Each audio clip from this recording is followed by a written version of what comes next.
طمني دكتور، إن شاء الله عجبك الفيلم اللي صورناه. طبعا كانت ملبوسة، أنا لبستها وبالجلسة طلعته. يعني عجبك؟ طيب إمتى رح ينزل على الموبايلات والإنترنت؟ تمام، وبس تعطيني إياه بورجيه للشباب وبخليهم يطبلوا الدنيا. أساسا من هلأ طابلين الدنيا، عقلهم مو مصدق إنه الجني حكى بالبنت. خلص بنتظر خبر منك.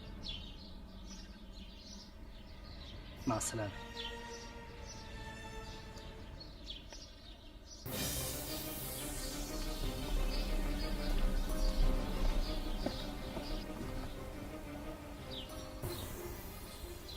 أنا هلأ فهمت شو قصة النوم اللي نمته امبارح. فكرت حالي خلصت من الدكتور الزفت. تعرف لسات كانوا بتشتغلوا بالعالم. استغفر الله. بتعرفي ما يدري الدكتور حمدي إنك سمعتي هالحديث؟ رح يطلبك بزيارة لعنده.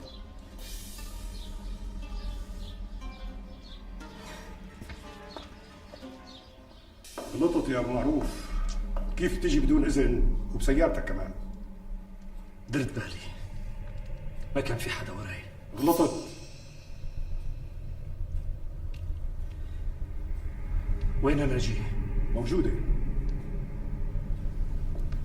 شو عملتوا معها؟ لا تخاف، منيح اللي اجت لايدينا قبل ما تعمل شي مصيبة. ولا نسيت انه كانت ناوية تكشفك؟ نحن ناويين نرفعك وانت داير ورا نزواتك الطايشة. نزوات؟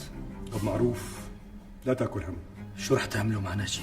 لا تخاف، ما رح نلاقي احسن منها. بنعقلها وبنرجع لك اياها. الوقت مناسب للشغل، وما بدي اي شوشره حواليك.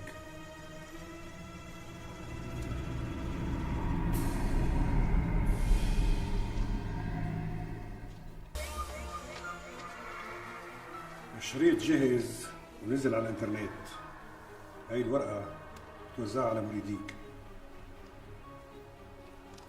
مين الشخص اللي عمل كل هالشيء؟ انت. أنا؟ بس في مبالغة كتير. اهميتها بالمبالغه. هلا وانت رايح تمرق على فاديه تاخذ 50 نسخه وتوزعهم. لا تأخروا لي نجي. حبه؟ قديش حصتي من الشغل؟ اكثر من مالك متوقع. وعدتوني بالدولار. مو صحيح، قلت لك دولار او يورو. دولار أو يورو.